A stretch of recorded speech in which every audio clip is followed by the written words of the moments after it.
And we are back. Great Lakes State Football, episode 40, talking everything football in the great state of Michigan. And I'm Vince. And I'm Kory. And I got 2 watches, y'all. What it do? You got some nice artwork, too. Where are you, Kory? I am in Nashville, Tennessee, for a leadership conference for work. I'm hungover from my shenanigans last night. So that's all I got. And I'm Brett, and I got started a new job this week, and I just owned Vince in a discussion about the college football playoff expansion. Unfortunately, it was off air, but you didn't want to hear it because it was a one-sided argument. So good to be back on, though. Agreed. Go blue. Go blue. Go blue, baby. Big win for the Wolverines. Unfortunately, we're not going to cover them this week. Vince will get into our agenda this week. A lot happened last week in football. So we'll talk about the Wolverines after they beat the Boilermakers in the Big Ten Championship next week. Agree or disagree on the argument pre. I also agree to disagree. we will shelve the discussion, the argument for maybe some discussion next week's episode. So the reason that discussion came about is because breaking news as we're sitting here just recording the intro for this episode is the college football playoff committee got word from the Rose Bowl. They were waiting for that. Was the Rose Bowl apparently was the last holdout to get approval for the expansion of the playoff, and apparently in 2024. So there's only going to be one more season, it sounds like, of the current format in 2023, and then in 2024 they will be expanded to 12 teams. So we were talking about that a little bit. So we'll probably talk a little bit more about that next week, as Brett just mentioned. Obviously, the Michigan Wolverines had an incredibly convincing and dominant win down in the shoe.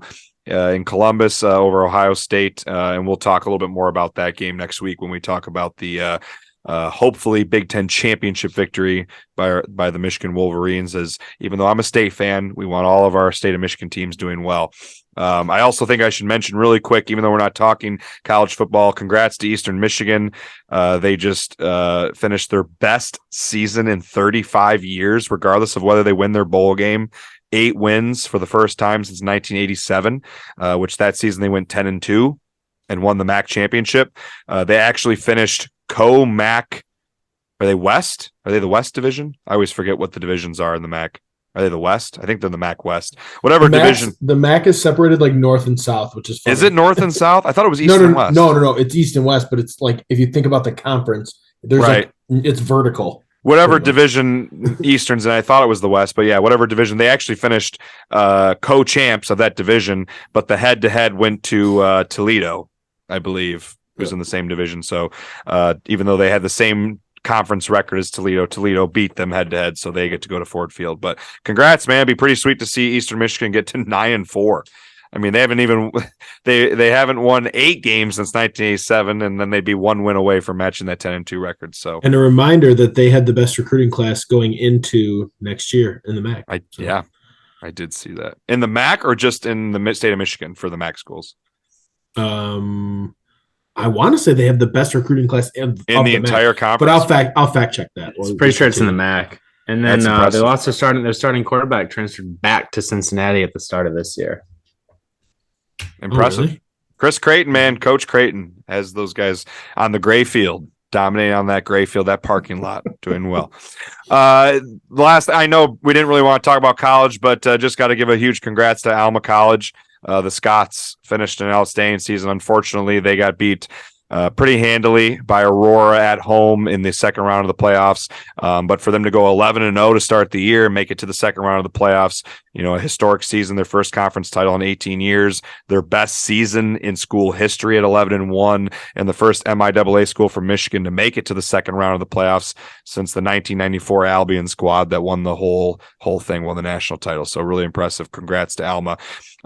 Ferris State and Grand Valley are facing off in a regional championship in a rematch of a regular season matchup from earlier this season. They will be playing this weekend, Saturday, at Grand Valley Lubbers Stadium. We'll talk to our 2 guests here shortly a little bit about that game, but we'll discuss the outcome of that game next week. So we'll discuss that a little bit more later. So just to update it really quick, Western is actually the top-ranked recruiting class for 2023 in the MAC, followed by Central. Eastern falls in at number 5. Interesting. Changed. which it's fluid, so it just should change. Still, Chris Creighton, man, Eastern Michigan was the doormat of all of FBS. All of FBS, not even just the MAC, for a long time. So really impressive what he's done there. So good for them. I would love to see them win a bowl game. So we'll get into bowl games and more college stuff later in the offseason here. Now that high school football is wrapped up, that's going to be an enormous, a fun part of our podcast and what we put out is obviously high school football, but it also takes a chunk off our plate going forward as we can get into the championship weekend here and talking about bowl games, college football playoffs, and other things like that next week. But for this episode, we're very excited to talk with two high school football coaches who just won state championships. One kind of opposites here. One is coaching on the west side of the state. The other's coaching on the east side. One played at Grand Valley. The other played at Ferris State. One is just getting his coaching career started, isn't even 30 years old yet, and the other has been coaching for a long time. One just won his first state championship ever. The other is obviously very familiar with winning state championships. So, and the GV coach coached at Ferris, or the GV player coached at Ferris. Coach Rohn. So the two guys, Coach Dan Rohn, Coach Landon Grove of De La Salle and West Catholic, respectively. So what Brett was alluding to there is Coach Dan Rohn played at Grand Valley, and then he ended up coaching at Ferris State with a niece. He actually was an assistant coach for a couple years, overlap with Landon Grove while Landon was playing at Ferris State. So some interesting connections here. And then Coach Rohn coached at West Catholic and won quite a few state championships there, was really the one who brought them into prominence in the late 2000s, early 2010s. And, obviously Landon Grove has taken over and in his first year there wins a state championship. So we're very excited to talk to these two guys. We'll bring the interview with Coach Dan Rohn to you here first. We'll have a little bit of an interlude in between, and then we'll be talking with Coach Landon Grove. Hope you enjoy those two discussions. Going to go ahead and segue into the interview portion of the podcast here for episode 40. And for episode 40, we have on a very special guest. We have on Coach Dan Rohn, who just won a state championship with Warren De La Salle. Coach Rohn is a 1989 grad of Muskegon Orchard View. He played running back at Grand Valley State, where he received his coaching education from Tom Beck and his successor, Brian Kelly, who obviously is now the head coach at Louisiana State University, LSU. Coach Rohn started his head coaching career at Fremont in 1995, coaching there till 2006. He then coached at Grand Rapids West Catholic from 2007 to 2015, leading them to 4 state titles in the postseason every single year he was there. He spent some time on Coach Anee's staff with Ferris State as the run game coordinator, quarterbacks coach, and an assistant head coach before taking over Warren De La Salle in March of 2020. He has made 3 straight state title appearances with De La Salle, including back-to-back state championships. Coach Rohn, how you doing? Good. Thanks, guys, for having me on. I'm excited to talk to you guys a little bit about football and get to know both of you guys, and excited that you're both GLIAC guys. So that's awesome. That was kind of our whole premise when we started this, our podcast about a year ago. Is our one absent buddy, Kory, is a Northwood grad. So the 3 of us being washed up GLIAC grads was kind of our premise to talk football. So, we're always ready to talk football. Right here. So that's perfect. Oh, yeah, baby. We love the GLIAC guys. That's for sure. So Coach Rohn, kind of getting into some questions here with you.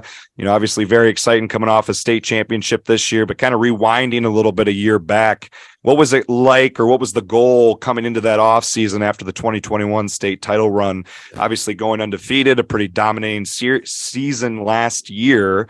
And then coming into this off season, how do you get the guys motivated to repeat, get right back into the weight room and say, hey, we don't really necessarily have anything to build on other than let's do it again. What's that mindset like going into the off season? It's got to be a little bit different approach. And we talked to our guys about it early in the offseason when we met as a group and a team and said, what are your thoughts? Obviously, our goal and our entire focus is going to be to win another state championship. But, a lot more of this is going to be relied on you guys. It's guys that have been there before, that understand what it takes. Like, I'm not going to carve this path for you because you've walked it. I need you guys to carve the path, like you guys to be leaders. And they came up with a motto, and I struggled with it really. Like, they wanted to be whatever it takes. And I said, you guys realize what that really means. Like, that means you're going to do everything all the time. We're going to be right. And, we struggled with it a little bit. We had a hard off season, and I think it took us a little while to get going. And once we got going, we got a lot of guys that were getting recruited, so they were traveling a ton, and our summer was tough. So, we had roadblocks, but I think those roadblocks also create character. And I think not having a smooth trail, like, I think if January, February, March, April, May, June would have been super easy, I don't know if we'd have been here talking about this opportunity. But since we went up and down a little bit and we battled through some adversity, we had some early season injuries with some guys, some returning starters were banged up, and it forced some of our young guys to step up and play well. So I think all those things kind of come into the mix. The number one thing we always talk about is our process and how we get to where we need to get to in November so we can give ourselves a chance to play for a state championship. So we stayed the course. We hit some road bumps, but we stayed focused on what we were doing. And, a lot of credit goes to my coaching staff. We coach a lot of guys, and we have 86 kids on varsity football. And keeping those kids dialed in, keeping them focused, keeping them in the weight room, and then getting them healthy in November when it's most important. So we're able to do those things and give us an opportunity to win it all in the end. So speaking of winning it all in the end, obviously repeated state champs back-to-back. Any initial takeaways? Obviously you guys just won the state championship less than a week ago, but are there any initial takeaways? I'm sure you're still kind of, well, probably not for too long. I know most coaches will enjoy that win for a little bit, but you're right back into the weight room. I'm sure in no time. But what kind of takeaways from that second state championship? As you mentioned, a lot of adversity in the offseason that probably made those guys a lot stronger to battle back and win another one. But what are those first thoughts coming out of this second state title? I think the biggest takeaway for us is our process. And, we're a big team that wants to be stronger in November than we were in August. And we want to be a team that's faster, the team that has more depth. And a lot of times when you look around high school football, teams are really good in August and September. And our goal, it's just been a focus to be the best in November. And I think this year we were playing our best football in November. And, a kid like Brady Durgash, who's a 3-year starter, the game became almost slower for him. And you hear about the great quarterbacks, you read things about Tom Brady or, Peyton Manning with them, and they see the field and the game slows down for them to a point where they can process everything so much faster. And that was Brady Durgash down the stretch. I mean, he'd come off the field after a situation. If it wasn't successful, he would know exactly what happened before I would have to tell him. And when you got kids that understand the game like that and they know what they're doing, it's going to make your job a lot easier as coaches. And obviously we had some great seniors this year. So that was a tremendous asset. And I think the biggest focus for us is, we have a real understanding of what the feeling is and how we want to be successful. So we're going to build on that and hopefully put us in a position to have a chance to have a three-peat.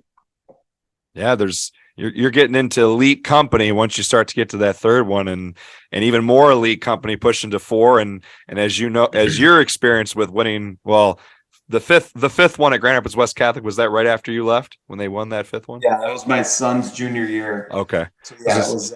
I left and they had won the next 2, so we had won 3 in a row, and I think we'd been there 5 times. Yeah.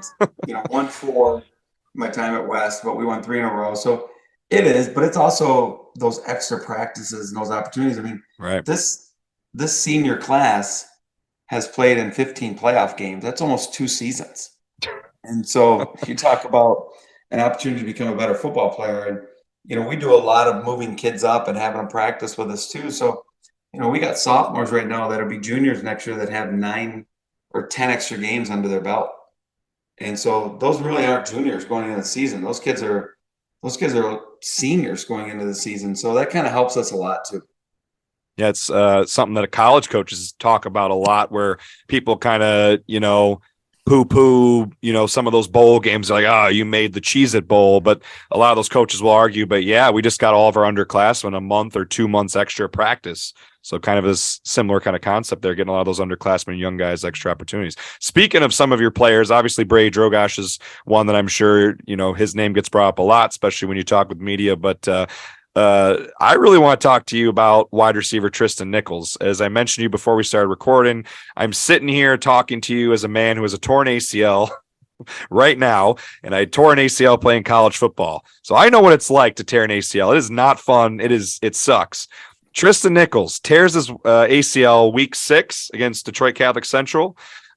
Takes a month off where he's rehabbing this. I'm just telling you what I read in the Detroit Free Press article. Spent a month rehabbing, and then the kid comes back, plays all through the playoffs, catching touchdown passes, and including in the state title game. You want to talk a little bit about Tristan Nichols, and that to me that's an incredible story. Hearing about that, it is, and I never thought he'd step on the field again for us. I really didn't, and I didn't press him. And even when he said he wanted to try to come back, I had a meeting with him and his mom and dad, and they went and met with the doctors again. And Tristan's a great athlete. I've said this about Tristan since after the basketball state championship last year. When the lights come on and best prime time player, like Brady Drogosh, tremendous athlete. Mason Moragan, tremendous football player, but Tristan just competes at another level. And so we were missing that a little bit, but the spark that he was giving our team, like he was coaching our guys. We got a freshman that filled in for him, a freshman wide receiver who filled in for an all-state wide receiver. And this kid was playing lights out. This freshman had 3 touchdowns in his first game. And Tristan was coaching that kid as hard as he was coaching himself to play. And I watched Tristan work out in the weight room, and I started watching him do some stuff with our sleds. And I was like, man, this kid might be back. And all of a sudden he came back, and we used him in a limited role. We're using him the right way. But the spark that he brought for our football team on and off the field, in the locker room, the energy, always smiling was just huge. And so, I just can't say enough great things about him. He had his surgery today.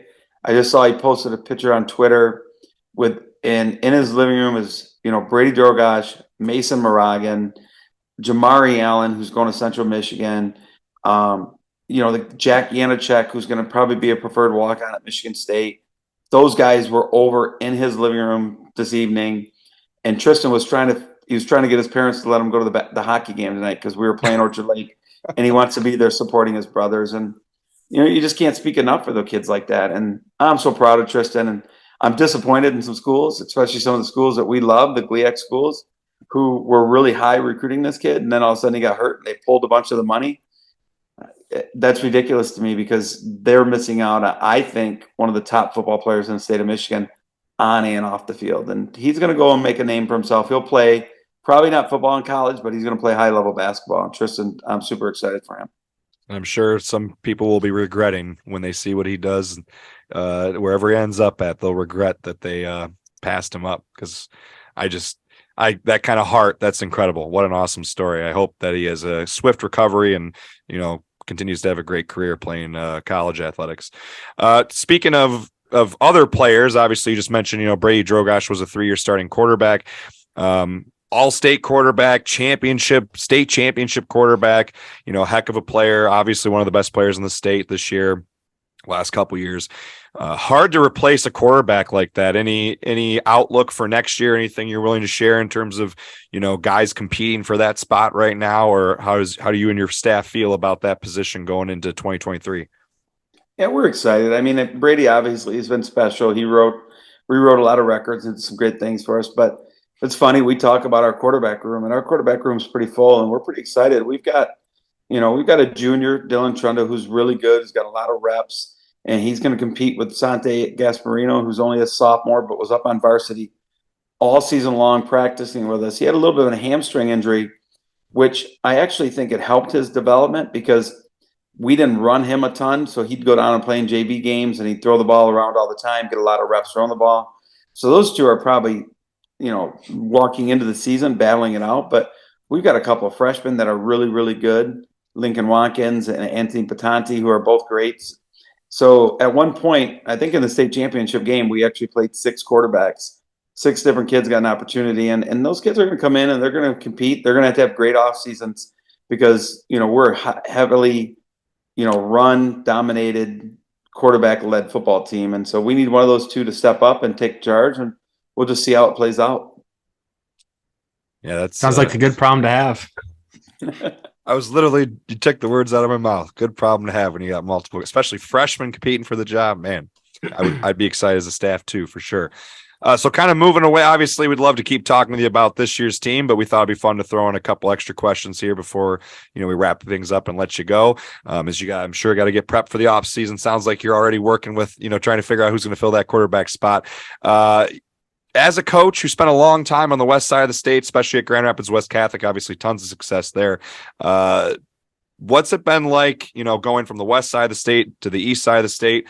Anything noticeably different, or any takeaways, in terms of comparing football on either side of the state? Obviously, a lot of good teams and programs on both sides. It seems more recently the east side has dominated a bit more than the west. What are your kind of thoughts on that east-west side debate? And this is nothing taken away from the kids on the west side. I feel like there's a lot more opportunity for kids over here. There's a lot more athletes on this side of the state, and there's a lot of programs that are maybe not as well developed. I mean, when you talk about programs and you talk about coaches, and I had this talk with Pete Sturzman recently. You used to talk about guys like Noel Dean and John Chilito and Jack Sugars and Dusty Fairfield, and that list can go on and on about that west side when there was so many great programs over there. I think it's leveled itself out a little bit more. I think there's more coaches over here running full programs, and then you take the athletes that you have over here, and it just creates a little bit of difference. And I'm not ever going to take anything away. I'm a Muskegon. I grew up in Muskegon, coached in Grand Rapids.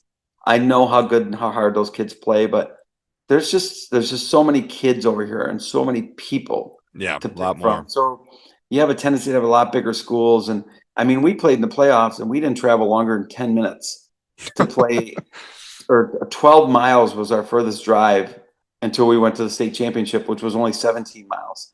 And the schools are so close and there's so many people and there's so many kids to pick from that it's just a lot of opportunities. A lot of opportunities too, these guys to work out with people and train and become better athletes in the offseason. So the competition is just so high. The competition for kids, the competition for the schools.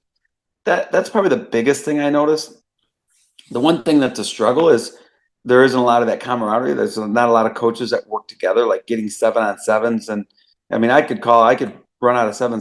I could call on a Tuesday and have 7 teams to play 7-on-7 on Wednesday on the west side. Some of that's a little harder because kids are going in different directions all the time over here. But the level of commitment, the kids willing to push themselves, that's high school football. West side, east side, doesn't matter. It's just about developing that cohesiveness, that routine, that process that the kids need. And I think if we continue to do it, we can build something really special at De La Salle. So speaking of east versus west side, obviously, as we mentioned, spent some time at Grand Rapids West Catholic. Your former school with first-year head coach Landon Grove won a state championship this year. I think it was their first state title in 5 or 6 years, I believe it was, maybe even longer. Any thoughts on your former school getting back to state championship level football? I'm super excited for Landon. We built and had something really special going on at West Catholic when I left, and it kind of fell apart. And it can fall apart really fast. I mean, there's a lot of things that play into that. Not a coach, not administration. It's a process, and it's a group of people that got to stay committed. And I still feel like there was a lot of great things at West Catholic. And when Landon got the job, Lindsay and I, who I've been with for a while now, her son actually plays for West Catholic, and we threw an event for Landon at our house, and we had about 30 or 40, alums, donors, supporters come over and meet him and greet him and get to know him. And I've given Landon anything I can do to help him. We talked today about designing championship rings. He had questions about it. Coach, how do you go about it? I said, I let my captains do it. I don't have anything to do with it. It's their ring. They earned it. He goes, oh, that's a great idea. I didn't know so just having those conversations. I'm super excited for Landon. I'm super excited for West Catholic, the community. It was great to watch them play right after us. Right. And to celebrate their success and see them get back to where they want to be. So, and additionally, Landon, Ferris State grad, a place that you coached at. You guys didn't quite overlap. I think he graduated before you got there. I had Landon for a year and a half. Did you? Okay. I wasn't sure quite where you guys overlap. I knew it was pretty close. So yeah, you got to coach Landon then for a little bit over at Ferris State. So place that you coached at, place that Landon played at. So one of our final questions here, thoughts on Ferris State, obviously national champs last year, right back into the regional title, big time game rematch. They only lost the year by 1 point to Grand Valley earlier this season, and now they get a rematch at Grand Valley for the regional championship. Yeah, I'm super excited for both schools. Being a Grand Valley grad, Right. got a lot of friends that still are a big part of that, and then coaching at Ferris State. So there's a big connection there for me, and I'm going to go to the game. And I've talked to Jason Hutton and Fox, and willing to do some stuff for them this weekend. So I'll be a part of that playing in that scenario, which I'm excited for. I think it's going to be a tremendous atmosphere. Ferris State loves playing at Grand Valley. They actually almost like playing Grand Valley at Grand Valley more than they like playing them at home because of the atmosphere. Yeah. Hopefully it'll be a tremendous atmosphere. And every kid's back home from Thanksgiving break, and you couldn't ask for a better football. I mean, you're in West Michigan. It's December, and you've got football, two of the best in the country playing against each other. So hopefully it'll have a tremendous crowd, a lot of energy. And I think that game is going to come down to some of the little things that we all talk about. They're both a little bit better running the ball this year than they've relied on. Right. Both, Ferris has been such a quarterback heavy team in the past few years. Now they're playing really great defense. They got one of the best defensive ends in the country. So Grand Valley, they're going to do what they do. They're going to line up and try to run the ball a little bit, rely on Peterson a little bit. He's a great athlete. I actually recruited him when I was at Ferris. So it should be exciting. I'm looking forward to being a part of it, looking forward to being down on the sidelines and being up close and enjoying that one. Well, that's probably a great place to end it on, Brett. Before we wrap things up here with Coach Rohn, you got any other questions or comments you'd like to add? I got to ask, who you taking in the game this weekend? There's the question. You got your cards on both sides. If I was a betting person, which I mean, it's tough to say. It's hard to bet against Tony Anise when he plays Grand Valley. He just has an edge. But I really think Grand Valley's playing great football right now. And I think being at home, having some confidence, had they not won that game at Ferris, it'd be hard to pick them. But now that they beat them, that senior class has a different feeling. So, I got to give the edge to Grand Valley playing at home and seeing how it goes. But, it could easily go the other way. But being part of that game, being part of those games when I was coaching there and playing there, just you get to realize how special it is. So if you're making me pick, I'm going to pick Grand Valley this week. And it's only because they beat them earlier this year. And I feel like the monkey's off their back a little bit to compete against them. At the end of the day, just hope for a great football game. That first one was a 1 point, came down to the last play of the game. So hopefully get another one of those games, a classic game. Absolutely. It looks like the weather's going to be great. Considering it's December, we're not going to be in a snowstorm like some of these teams have played in. They played last year in the playoffs in a snowstorm, I believe, up at Ferris State. It was horrendous. So, that evens it out a little bit too. So we'll see. I mean, it's exciting to be a part of this. And, we're about 3 days away from it, and get down there and watch it. Absolutely. Looking forward to that game. Well, Coach, we appreciate your time. Thanks for coming on a Tuesday night here to chat football. We'll look forward to see how things reload for De La Salle in the 2023 season. Hey, guys, thanks for what you do and appreciate it. And look forward to building a relationship with you. If you got any questions, just give me a call anytime. Sounds good, Coach. Thank you very much. I appreciate it, Coach. Good luck this offseason. Hope you enjoyed our conversation there with Coach Rohn of Warren De La Salle. Coach, we really appreciate your time coming on and speaking with us about your season. Back-to-back state champs at Warren De La Salle. Obviously looking forward to see the Pilots do big things next year as well. You will notice that we have an additional member of our podcast here. If you're watching, if you're listening, you can't hear him just yet until he speaks. Yo, yo, yo. There he is. Kory was not with us for Coach Rohn's interview, unfortunately. He is down in Nashville. We're recording some of the intermittent portions of this episode later on after our conversation with Coach Rohn. So we did not have the privilege of Kory's presence for Coach Rohn's interview. But nonetheless, we still appreciate Coach Rohn coming on, talking with us, and we look forward to see what the Pilots of Warren De La Salle do next year in 2023. With that, we are going to jump right into our next interview here. We are going to chat with Coach Landon Grove, who was in his first season coaching Grand Rapids West Catholic, won a state title there in his first year, only his second year ever as a head varsity coach. He was a head varsity coach at Gibraltar Carlson in his first year as a head coach last year in 2021, and won a state title, first year coaching at West Catholic, only his second year ever. So very excited to talk with him about that. So stay tuned. That's coming up right now. I'm going to go ahead and segue into the second interview of episode 40 for the podcast here. We have on a repeat guest for the second interview for this episode. We have on Landon Grove. Landon Grove is a 2013 Gladwin grad. Gladwin just won the state championship in Division 5. He was a 3-year starter at quarterback under Coach Shattuck, who was just hired as the East Grand Rapids coach this past spring. He was all-state as a senior. Landon then went on to be a quarterback and tight end at Ferris State from 2013 to 2017. He was a member of 2 GLIAC championship teams and a regional title en route to a semifinal appearance in 2016 as a member of that Ferris State squad. He coached under former coach Josh Shattuck from 2018 to 2020 at Elkhart down in Indiana. In 2021, his first season as a head coach, he went 9-2 at Gibraltar Carlson, making it to the district championship game in only his first year as a head coach.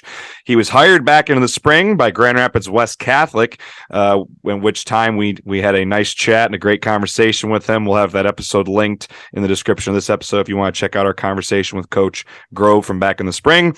Coach Grove is coming off a state championship victory this past weekend with Grand Rapids West Catholic. Coach Grove, how you doing? Doing well. I appreciate you guys having me back on. That interview this last spring seems like 10 years ago now, but the circumstances of coming back are pretty cool, especially celebrating what our kids accomplished this year. So I appreciate you guys having me. Absolutely. It is kind of weird. I was texting, I don't know how well you know Cannon Dean, who runs Goose Poop, who's been doing that over the last year, but we were texting him because we were working on some stuff with him, and we mentioned that we were going to be chatting with you and how cool it was seeing you come full circle after we, had that conversation back in the spring, right when you got hired, and then now to see you win a state championship in your first year is a pretty cool, opportunity for us as well. We appreciate you letting us talk with you on both accounts, right when you're hired and now coming off a state championship. So speaking of which, coming into this season, what was kind of the goal, for Grand Rapids West Catholic back in the spring? I know we chatted about it a little bit, but maybe going more into the summer, going to those summer months after we talked with you, Grand Rapids West Catholic hadn't really gotten even out of the districts in recent years before you took over. They weren't bad. I think some people would probably consider them down compared to, their 5 straight state title run to not even be getting out of district championships. I'm sure that people were, a little disappointed in that. So what were kind of those initial goals that you set for the program coming in this summer? Yeah, it's like you said, for most programs, 5 years isn't really a drought, considering some schools go like eternity without ever doing what they did. But if we're being honest, they didn't bring me there to go 9-2 again and not win a district and not win a regional and things like that. So the goals were pretty clear from the get-go based off of how I got to be at West Catholic, if we're being truthful. And with our kids, like as I got into it since the last time we talked, we progressed into summer and we got to start getting out on the field in 7-on-7s. We competed against some really good teams. Like we threw against Rockford. We did some camp days with East Grand Rapids. We went and did stuff with Reese Puffer. So we went against bigger schools intentionally to kind of measure ourselves and see what we looked like. And we started seeing, okay, we got this cupboard is not dry. So we felt really good about it going into the year. It was one of those things where we knew we were going to be competing for a conference championship. We knew we were going to be competing for playoff opportunities as well. And the goal was for us, we wanted to be the best team in the conference. We wanted to be the best Catholic school in Grand Rapids. And then we wanted to win a state title. It's hard to measure the Catholic part, but, we went the furthest out of all the Catholic schools in Grand Rapids. So, mission accomplished in all 3. It was one of those things where as time went on, I think our kids really embodied those goals. But the best thing we did as a program, we kind of reevaluated ourselves mid-year because I was feeling a little bit of the pressure and our kids were feeling a little bit of the pressure. And we all just kind of decided, let's just focus on being the best version of the 2022 Falcons that we can be. Because there's a lot of teams saying, oh, you remind us of the 2016 team, or maybe they remind us of the 2015, like whatever team it may be. And it was just, we want to be the best version of the 2022 team, and we want to be our own team. We want to write our own legacy and kind of do it that way. And once that clicked, I think we really started kind of see that role, and it kind of flourished from dreams into reality pretty quickly for us. You certainly started out on a pretty high note, beating Edwardsburg week 1. We even talked on here like, okay, West Catholic's for real this year. Edwardsburg, I think they're the defending state champ. Was that one of our games of the week 1? I think it was. It was. Yeah, if I remember correctly, I think only one of you guys picked us to win that game. Was it me? It wouldn't. I was it, Kory. I wouldn't be surprised because Edwardsburg has had quite the string of success. And no offense to you, but I don't think anyone, maybe even yourself included, expected what you guys did this year to do it in year 1. And Edwardsburg's been pretty successful for a while. I think their coach has been around for a little bit. Coach Bartz has been there for quite a long time. And prior to this year, they went to the semis. And lost to the buzzsaw that was Unity Christian last year. And then this year they went to the semis again and lost to the future state champion of South Christian. So beating them was legit. I remember when we won that game, I was like, man, holy cow! Like we got to be pretty good. And I remember some teams saying there's some doubters. Obviously, every time you do that, Edwardsburg's down. Right. It's not the same Edwardsburg. It's like they got to justify it. I was like, come on, guys, like really. And then they they make it to the semifinal again this year and play a really close game against South Christian. So. That win was as legit as it looked, and a ton of respect to Edwardsburg. I know we get to play them again this year, and I know that they're going to want to really get a piece of us now. So that's going to be an interesting one for us. So we're going to go down and play a much more motivated version of them, no doubt, and to open up this year. So that'll be a treat. So obviously that first game, it sounds like you even were a bit surprised with how well you guys played against a really, really good opponent week 1. Kind of fast forwarding through the rest of the year, obviously you guys all go all the way. You win a state championship. Was the result along the way? Each game that you guys are winning and you keep winning, and then even through this last weekend winning the state title, was that run, looking back on it, was that kind of a surprise in your first year, or was there writing on the wall when you came in? Was there, maybe glimpses before the season began that maybe we can go to Ford Field this year? Yeah, I think for us, I think we kind of expected it, and it had nothing to do with me, and it had nothing to do with the adults that were a part of this. It was more the kids and them buying into what we were selling right away. When we started talking, we had started up 0 hour, and our attendance was through the roof. We were above 85 or 90% attendance of our whole program. That's at 6:30 a.m. every single day. So like when they bought into that and we're working the way they were working, I'm like, okay, so we got dudes who want to be here and want to win. And then you start watching the film from previous years. They went 9-2 last year. Like they were good, and they ran into Catholic Central, who was really, really good that year. So it wasn't like we were inheriting a program that didn't win or didn't have talent. And anytime you have, I think, the best running back in the state of Michigan on your team, and then you see some of the good players that were put around them this year, then you start getting into the summer and you're seeing these guys start to work together. And every single day you can just kind of feel it a little bit more and more. They're buying in. It's starting to click. Then you play that first game against Edwardsburg, and that's when, for me, I was like, okay, we got a shot to go make a run at this whole thing. Because, you can say what you want about him, up, down, best team Edwardsburg had, not the best team they've had. It doesn't matter. We just beat that's one of the best coached teams year in and year out, and one of the best programs year in and year out. And to beat them the way we beat them, we were up 28-0 at one point. And then they made a really good run at us, like they always will, because they're well coached and they're good. But that's kind of the moment for myself, and I think our kids and our staff, that the work became validated, and the process was really saying, okay, this is going to work. We got to stick to it now. And that's kind of, I think, when it kind of clicked for all of us involved. Throughout this season, obviously you had your staff, and I'm sure you had some, I think we talked about back in the spring, you had some veteran guys, maybe a few guys who'd been around when you came in who stuck with the program. So I'm sure there's a lot of those guys you leaned on. Was there anyone else that you, throughout this season, would be in your second year as a head coach, any other coaches, colleagues that you leaned on for support or advice as you went through this season? Yeah, absolutely. It's like I'm an educator too. And it's like the best educators have begged, borrowed, and stealed their way through teaching. There it is. Absolutely. I'd be lying if I said I came up with everything I've ever done as a coach by myself. It's just beg, borrow, and stealing from Coach Anise. So I talked to Coach Anise quite a bit, and I've talked to him and asked him questions. In the summer, he really helped us with some of our things in our offense, as far as backfield alignment. and getting the best mesh we could with Timmy to make him thrive in what I want to do on offense. So talking to him's always been a bonus. And I talked to him multiple different points this season on how to handle some things. Coach Rohn, he'd been at West Catholic before, so he's a really good friend of mine now. I would consider him a good mentor, and he was more than willing to help me with any questions I had with West Catholic. Specifically, I mean, if you look at his success here, I'd be dumb to not ask him and use him as a resource. So I used him for a lot of things. It was more than just football, like, just program things and who to call if I needed some help with something, advice on how to handle some adverse situations, whatever it may be. He was there and always willing to take that call from me. And then honestly, over the past, since I've got the job here, my best friend is Hunter Thompson. He's the recruiting coordinator and O-line coach at Hope. And I've gotten to know Coach Sturzma very well over the last 8 to 12 months. And I would consider him a really good friend now. And he's been unbelievably helpful and willing to just go out of his way to give me advice on things. And it was really helpful, last week going into the state championship week, because I've never done it before. And the amount of planning that goes into that, like, you don't realize the amount of stuff that goes on when you get there, as far as you only get this many passes. Who gets these passes? The busing, you have to go through security. You have to have the drug dogs and the whatever dogs sniff your bags as you go in. It's just, and then scheduling out the week to get indoor practice facilities. And I remember he's like, "Hey, when you win the semifinals, call me and I'll tell you everything, whether you want to hear it or not. I'll tell you." And he did. And he gave me so many good pointers on how to handle that week.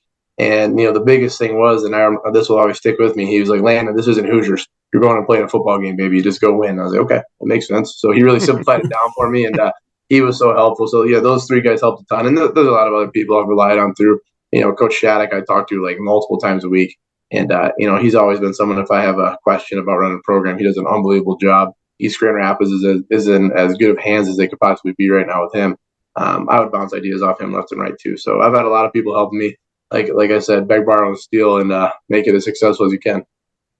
As a teacher, I can't agree more with the beg, borrow, and steal phrase. I use that every day. I think that's universal across industries. I was going to say, yeah. Yep. It's not about what you know. It's about who you know. That's exactly who you know, not what you know. 100%. So kind of continuing along the same thread, obviously you mentioned, a lot of coaching colleagues there, but you also slipped in Timmy Kloska a moment ago. So kind of getting into some of your players this year.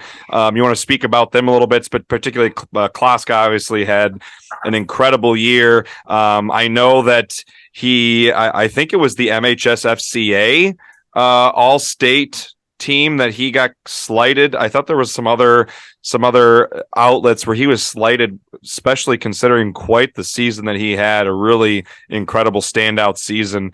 If you want to talk about him and then maybe some of your other star players for a little bit.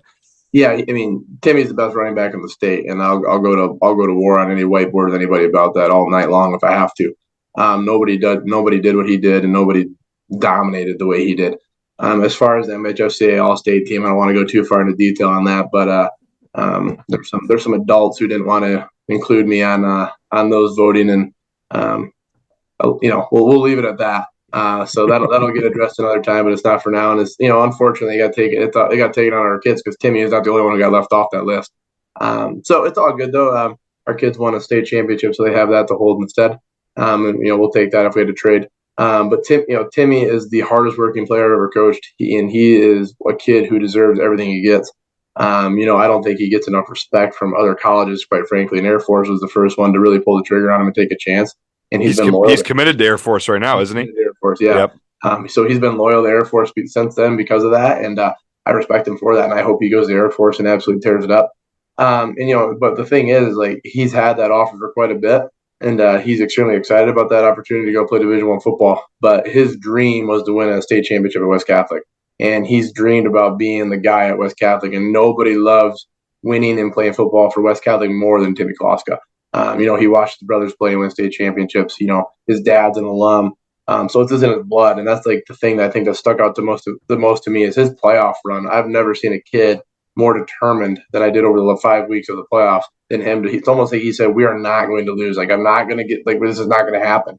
And it was special to watch, and early on in the year, we made sure we used our other athletes because we have a lot of other good players involved, and we didn't want to wear him down. We were trying to keep him around 20 to 25 carries a game early on because we knew playoff time was going to be the time to ride him. and it worked out pretty well for us. So extremely proud of him. And there's not, I don't have, there's, I could talk all night about all the good things I could say about Tim Falska. One of our guest pickers called his state championship performance, which was pretty freaking amazing. Shout out Tate Baker. When I was watching the game, I hadn't seen you guys play yet, so I'm watching and I'm like, oh my god, this kid's a baller. And then he literally did what Tate said. Mm-hmm. Tate, I think, didn't Tate just about nail his total rushing yards too? He said 250 and 4 touchdowns. That's what he said. His prediction. I should have gave it to him more. Darn it. Did he not quite? Was he not quite there? Did he not quite hit that? He ended up at like 220 or 230, something like that. I can't remember. It might have been 233. I can't remember off the top of my head. Tate knew he'd go off. So crazy. Tate knew he'd go off. Yeah, our whole offense went off. I mean, you saw, like you said, talk about some of the other players. Like our quarterback, Bernie Barnesdale, was really, really consistent for us all year. There were some games this year where we had to throw it a little bit more because teams were so obsessed with stopping Timmy, which I would be too. And they forced us to throw. Allendale comes to mind when he threw for 4 touchdowns. Spring Lake, we were really balanced. And he threw for 3 touchdowns and 250 plus yards. So, Ferndale, he threw for over 250 plus yards that game as well. So, there's a lot of games where Bernie did a really nice job getting the ball to our playmakers. And as you saw early in the game, we have some guys that could do things outside of just Timmy. Carter Perro is a really, really good slot for us, and he's a junior, so he's coming back. Ryer Snow is our leading receiver all year, number 8. He's a nice, tall, long body, 6'4", and still growing, and he's coming back next year. And then our boundary receiver, Andrew McCallery, who scored on that really long touchdown in the second quarter, and then had another long catch in the third quarter. His long catch touchdown was in the third quarter, and then his other long catches in the third quarter as well. Those guys did a really nice job for us all year on offense. And then what goes unnoticed is how good our offensive line was. That was easily the biggest question mark coming into the year too, because of who we lost. I mean, we lost a Division I tackle in Kyle Kloska, who's Timmy's brother, who's at Central Michigan. So the left side of our line, our left tackle is a sophomore, and our left guard's a sophomore. And so they played freshman football last year, and then they came up this year and they played a massive role for us. I mean, our left tackle is 6'6", 270, and our left guard is 6'4", 260. So we get 2 more years with those guys, so we feel pretty good. Our center, it was a senior, but he kind of played all over the place last year, and he really kind of bolstered it down. Bryce DeBrine, very, very proud of him. He was very much a leader for us all year, especially up front with those young guys. And our right guard was a first-year starter. He was a junior, Josh Mitchell. Got better and better as the year went on, just like the other 2 sophomores. And then our right tackle was the one returning starter playing the same position. So we're really, out of our 5, our right tackle, Luke Krzyzewski, was the only guy back playing the position that he had played last year. And he did a fantastic job for us too. I mean, he just came out. He was he made the Grand Rapids Dream Team second team. So, I mean, he had a really good year too. So up front, though, I mean, if you watch the state championship game, I mean, Timmy was running through some huge holes. And then in the Clinton game too, in the semifinal, I mean, not to take anything away from Timmy, but I'm pretty out of shape right now. I think I could have ran for quite a bit with some of the holes that O-line was making that game. So I think I'm most proud. I'm proud of all of our kids, but I think I'm most proud of our offensive line, just because that was the one thing coming into our community was, how are you going to be up front? Are you guys going to be able to get in the way enough? It's like, no, we were moving people off the football by the end of the year, and we became a really physical team up front. We were able to win in the trenches, especially in the playoffs. Speaking of the playoffs and state championship, with it still fresh in your mind, almost a week ago, just a little less than a week ago, winning that state title last Friday. What are some of your initial thoughts or takeaways from that state title run, or something that's still fresh in your mind? Leaving Ford Field, and what did that state championship mean to the program and community? It meant everything. It validated what we were doing. It validated the amount of work our kids were putting in. It validated the amount of time our coaches were spending. I mean, our staff prepares unlike any other staff I've seen. Our defensive staff is unbelievable. Coach Smith does a fantastic job, and our defense was really the strength of our team all year. We averaged 40 points per game, but our defense was really what made us go, and they set the tone every week for us. So extremely proud of those guys. And it was just one of those things where it validates what we're doing, and it validated those seniors and leaving their legacy, because that was a goal of theirs. And it was just an unbelievable moment that it's hard to describe. I remember leaving the tunnel, and it's like we're getting on the buses, and the kids have the trophy walking on the bus. It's like, wow, we just did that. And we did it in year one, which is even, it's just really, really fun to think about, and it's one of those things where we'll probably never get old thinking about it. And I think what's really fun too is I think we're set up to have that be the expectation moving forward. We had quite a few juniors who are really good. And then the beautiful part is we got to bring up all of our sophomores and then 5 freshmen. We got to see what it looks like to do that. And that was intentional. And, those sophomores and those freshmen, they got to see that were like, man, we want to do this too. And it's like a contagious feeling. And I was talking to one of our juniors today, who I think could be a leader for us next year. And we were talking about the things we need to do to sustain this and to make sure it keeps going. And it's not just a flash in the pan thing. It's not just because we had Tim Kloska. Like, we want this to be a sustainable thing where, and it's not to say we're going to win a state title every year, because that's really hard to do. Like, that was a lot of work. And our kids had to play really well, but like, it should be something that we are fighting for every year. And I was talking to this guy, that young man, and I was like, I've never done drugs before, but if I did drugs, I would imagine this is what the feeling is. Because like, is this an addiction? I want to feel that again. And it's like, for me, like, I've never won a state title, and then at college, I never got to win a national championship. So for me to like win it at the highest stage and the level we were playing, it's just an unbelievable feeling. It's like a high you can't describe. And I want to feel it again, and I know, and more importantly, I want our kids to feel that again, because it is a special thing, and our kids work really hard. So we had a little bit of a tangent, but I'm going to wrap it around here. We had a few weeks ago, we had on Coach Jacob Hennigy, who is the head coach at Lowell. His very first year as an assistant coach, he just getting started with coaching in general, was at Lowell in 2009 under Noel Dean. His very first year, he won a state championship. Noel Dean told him to retire. He told us on the podcast, he goes, Noel Dean said, you got to retire. You want a state title in your first year, you're done. So it doesn't sound like you're retiring. It sounds like you're keeping at it. I was talking to our AD. I was like, I don't know if this is a good thing or a bad thing now, because people are just going to expect this every year. like guys, I hope everyone knows how hard it is to do that. And it's very hard. Yeah, it's hard. It's hard. And the run that they made when they won 5 in a row is unbelievable. I mean, I think the only other school in the state to do that was East Grand Rapids at one point. We talked about it on the podcast back in the spring. Yes, sir. So it's one of those things where I hope the goal is to not put too much pressure on our kids. And I think that this year, our motto of just focusing on ourselves and this year's team, I think that's something we can really carry over future years. So for me, it's going to be let's not be last year, let's be right now, and let's be this year. And, in regards to 2023. That was my next question. Our next question on the docket was the outlook for next year. So you pretty much answered. Anything else you want to add for the kind of the off season heading into 2023 season in terms of what you're pushing out to the kids and what the kids are pushing back? Yeah. So for right now, 14 weeks is a heck of a long year. And we hit the ground running in February when I got here. So right now it's just giving our kids a little bit of time off because they need that. We have a lot of kids playing basketball, a lot of kids wrestling. So they need time to go do that. And then we're going to start back up that first week of February with 0 hour and train the way we train, because if it's not broke, don't fix it. Right. And we're going to attack the off season very similar to how we did this last year. And then when it's time to be able to get skill development stuff in the summer, we're going to start focusing on that. But I really like where we're positioned right now. Our junior class has, I think, 22 kids in it. So, and I think they'll all be back. What it's looking like right now. At least I hope it will be. I don't know how you don't come back. I know. You can't. I hate to assume, and there's a lot of really good leaders and a lot of really, really good football players in that class who played a lot of downs.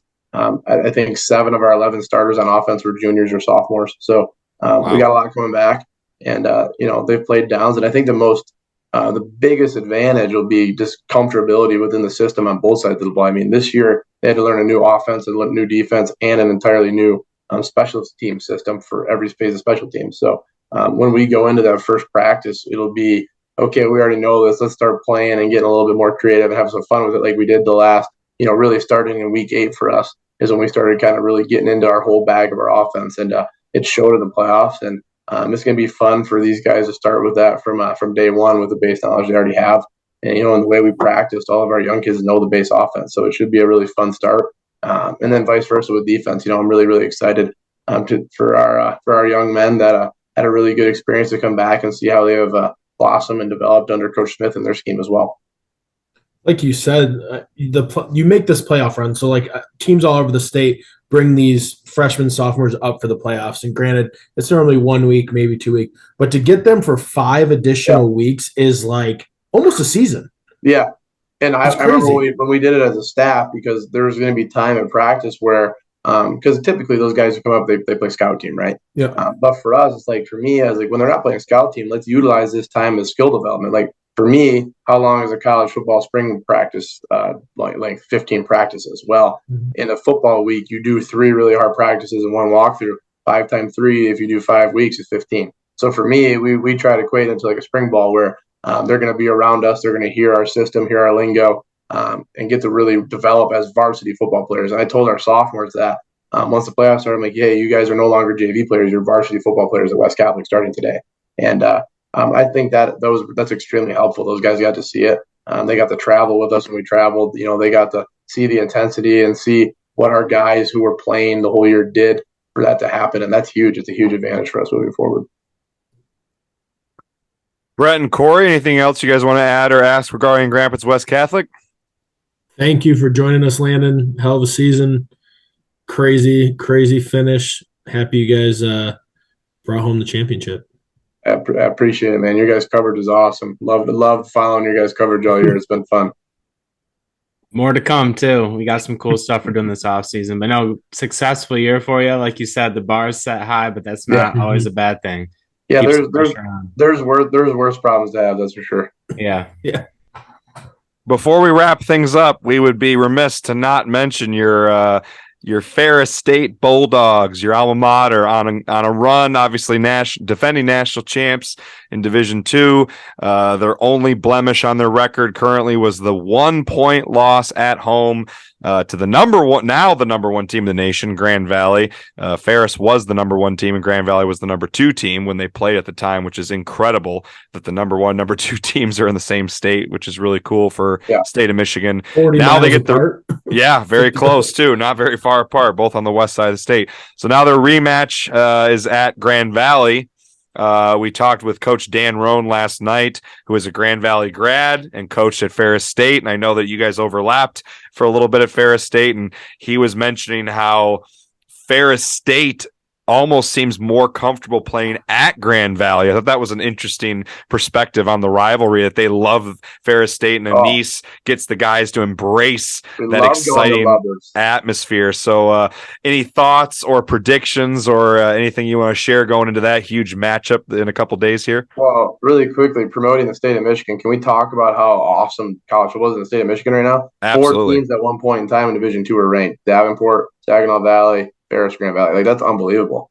And then, I mean, if you look at like the University of Michigan's having a big year, and then it's like Eastern just had their best record in 35 years. Yeah, I mean, it's unbelievable. Like, so the quality of football being played in the state of Michigan right now is awesome. Alma College started the year 11-0 at one point. Yeah, Albion was 9-0. Albion and Alma were both ranked at one point. Yeah, there's some really good football being played in the state of Michigan, which is super. It's awesome. So, but in regards to the one that matters this week, yeah, that's true. I mean, I'll speak on it. We love going to Lovers. We love playing there. It wasn't because we felt like we were just going to go win. It's the one time in Division II where you go play in a D1 environment. It feels like you're playing a big-time college football game on a big stage. There's TV timeouts. There's student sections. You get bussed to the away locker room. As you're getting bussed out of the away locker room, you're getting Bud Light cans thrown at the bus. And it's just unbelievable, and we loved it. We embraced it. And our record there was good. Like, we played well. It was one of those things, and I think it's obviously an advantage for Grand Valley at times when they have a full crowd. When it's the first half and their student section is still there, it's loud, and in the second half it usually works out pretty well when they leave. But it's going to be a dogfight. You got to give a ton of credit to Grand Valley right now. They're the conference champions. I mean, they won it. They won it outright. They won out top Tiger this year, and obviously that coaching staff is doing a heck of a job, and they have a lot of talented players on that roster. So it's going to be a tough game. But the old adage is it's hard to beat a team twice. And the last time Ferris was in the situation where they got beat in the regular season and had to go to Lovers was in 2016, and that worked out pretty well for my Bulldogs. So I can't pick against Coach Tony Anise, baby. I think the Bulldogs are going to get it done. Going against Coach Rohn. Coach Rohn went with his alma mater and said that Grand Valley would sneak a second win out. I didn't say it during the interview, but I was thinking what you just said. It's so hard to beat a team twice, especially at any level. Well, at any level of football, but any level specifically like D2 to D1 to NFLs, like high level. Yeah, high level. It's tough, man. Yeah. It's tough. All right, I think that's a good place to end it. We'll be excited to watch that game this weekend, and we'll look forward to seeing how the West Catholic Falcons out of Grand Rapids with Coach Grove do in 2023. We expect big things again next year. Not to put any pressure on you, Coach. We don't want you to ruminate those thoughts that I mentioned from Coach Hennege on retiring. I mean, you're a young guy. You're not even 30 yet, like us. We're all 30 now officially this fall, which is sucks, but it is what it is. It's all coming for us. No, we love the pressure. It's all good. Well, thanks for joining us, Coach. We appreciate your time tonight. If you were listening to this episode, please stay on. We are going to wrap things up in just a moment here. Hope you enjoyed our conversation there with Coach Grove. We're very much looking forward to seeing what the Grand Rapids West Catholic Falcons do in 2023. Obviously, a great season this year, getting back to winning state championships and first-year head coach, Coach Grove. We very excited for you, Coach Grove, and for everyone who's part of the Grand Rapids West Catholic community. With that, we're going to get into wrapping things up here. Kory, Brett, anything you guys want to add before we wrap this episode up? Episode 40. Brett, go ahead and go first because I'll wrap it up with a little Lions chatter. Okay. Yeah, so I guess real quick, since we're not talking too much college football this week, I did want to mention we've had some inquiries about our bowl pick'em this year, similar to last year. We are going to proceed with that again, so details on that will come out at the conclusion of the conference championship games this weekend and when the bowl games get set. I did hear something interesting today on a side note. I read that if Ohio State ends up going to the Rose Bowl is probably going to opt out of Ohio State and have Penn State play in their place because they're nervous Ohio State is getting Rose Bowl fatigue and they're going to have numerous star players sitting out. So wow. That was some really interesting news that I just read from The Athletic before I hopped on. It's not Michigan football news, but it is still very interesting news for the Big Ten. I mean, and that makes sense. And I don't know how well Ohio State's fans travel in general, but I feel like they have been playing at such a caliber over the last 10 years. It's truly like national title playoff picture or bust. Or bust, yeah. Yeah. Well, and I think that is part of what the momentum is with the college football playoff expansion is because of other bowl games don't mean anything to the teams that get there every year. So, but a team like Eastern, I mean, that's great for the program and great for the kids, but for a blue blood, it's just kind of like if it's not playoffs, it's bust. Yeah. And then lastly, I'll just add our Lions lost on Thanksgiving to the Buffalo Bills, 28-25, another promising game with Dan Campbell. I will say I'm getting a little worrisome. He's had some clock mismanagement issues over really his tenure so far last year and this year. So hopefully he gets that kind of little stuff dialed in. He's still a relatively new head coach. It's only his second year ever as a head coach, unless you want to count his partial interim season. He wasn't even an official head coach; he was an interim. But what he's doing with probably the least talented team in the NFL is pretty damn amazing and young, and very super young and injured. Another thing I read earlier today is Jamal Williams is in a contract year, I believe next year. So are we going to re-sign him? He's an older back. I mean, not old. I think he's 27, 28. So not super old, but for running backs, pretty old. If we could get him at a good value and just, 1 or 2 more years, I would say probably retain him. That'd be the smart thing to do, in my opinion. Especially, I think the one thing, speaking on Jamal Williams and Dan Campbell at the same time, I think Jamal Williams fits into what Dan Campbell is looking for in terms of building. People always say the word culture gets thrown around too much, but even in the NFL, a franchise has to establish a winning culture, and the Lions have never had that. And I think he's trying to, infuse, kind of kickstart the franchise and get some excitement built around it, and that's not something that the franchise has ever had. So Jamal Williams, I think, adds to that. I mean, shit, the little, speech he gave during Hard Knocks, I feel like was emblematic of that, the emotion and the passion. And then you've seen it this year. I mean, he's leading the league in rushing touchdowns. So, I mean, I don't think that's a guy you want to get rid of. I mean, it's not like he's doing bad. He's having a great season. So, I get people criticizing Dan Campbell, but at the same time, I feel like, I don't know if you guys feel the same way. I feel like there's so much toxicity around the Detroit Lions fan base, especially on social media, that people, I feel like it's like, what are you guys comparing this to? The Lions have never been good. So it's like, you want to fire another coach? You want to just get rid of another coach? And he's only had 2 years. I mean, shit, even Fat Trisha had what, 3.5 years or 2.5 years? Sucked. That guy sucked. I mean, I would say Dan Campbell is even more successful in his second year than what Patricia was. Cupboards are bare. They are bare. Another interesting tidbit that I read, that little blurb came out from a competitor within the NFC North, just about how the Lions now are probably the hardest hitting team in the NFC North. They come prepared every week. And at the bottom of that tidbit, it says talent's going to start wanting to be in Detroit. That's something I saw, that people are taking note that there's young players around the league that want to go be a part of the Lions because of Dan Campbell, because they like him. That's good. They want to play for him. So I feel like the experience of being a head coach will come. He's making some mistakes. They've already won more games than they did last year. And people are all upset about the Bills game. The Bills are a Super Bowl contender.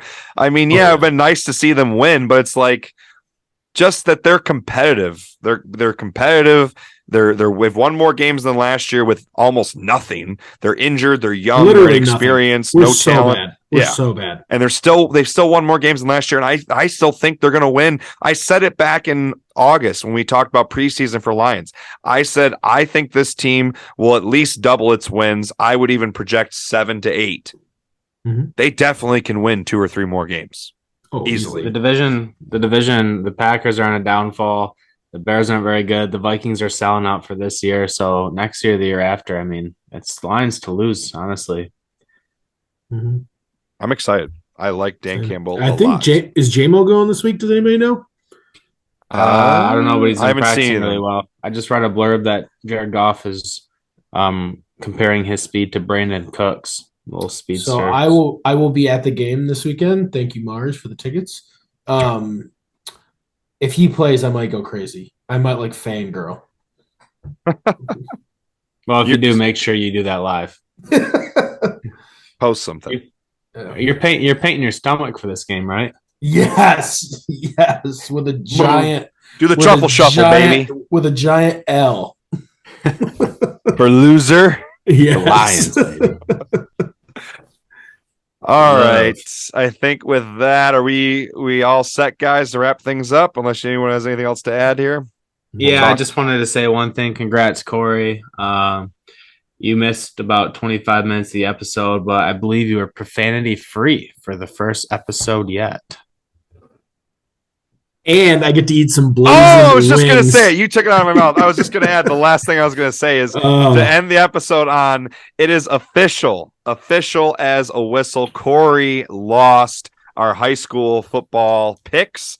I think I think you didn't end up losing that bad. I think you made a little push 2 or 3 behind Brett. 2. I fell to Goose Poop by 1. I got a little overzealous with my upset picks. I regret not picking De La Salle. I really regret that one. I don't regret picking Caledonia. Caledonia was winning in the third quarter and just kind of ran out of gas. I regret picking Forest Hill Central. If I had picked De La Salle, then I would have tied Goose Poop. But congrats to Candine Goose Poop. His model beat me by 1. And I think, Brett, you were 2 or 3 behind me, and then Kory was a couple behind there. So we all ended up finishing pretty close, but Kory, being in last place, will be doing the Blazing Wings Challenge. We doing this live? I think I guess we got to figure out when to do this. Twitter. I think we'll put a thing in on Twitter to the fans. We can do it when we have. I think we'll all be together for that little Christmas shindig on December 16th. I don't want to ruin Christmas though. It's the week before.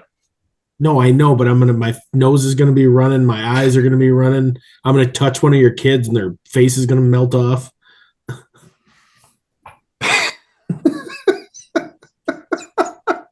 No response from either of them. I don't know what to say to that. Vince is thinking, oh, that might not be a bad thing, actually.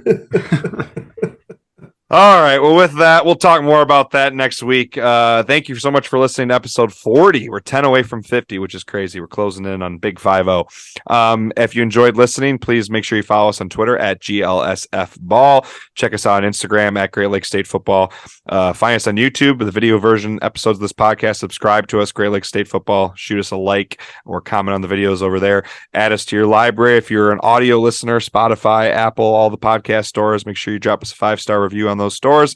And then make sure you check out our link tree on any of our social media bios, or in the description. You can find of any of these audio or video version episodes of the podcast. You'll find our affiliate sponsor, NeuroPeak Pro, and their Intel Belt, a very cool advancement in science and training that has to do with breathing and stress management for athletes. They sponsor a lot of pro athletes, including Kirk Cousins and Jordan Spieth. So they have a 20% off discount through us, GLSFB. But if you click the link in the description of the episodes, it will automatically give you that discount in the checkout. I'm Vince with co-hosts Brett and Kory, Great Lakes State Football, episode 40. Yes, Coach Rohn, Coach Grove. Go Chargers. Go Comets. Go Lions. Baby. Beat the Boilers. Go Blue. Oops.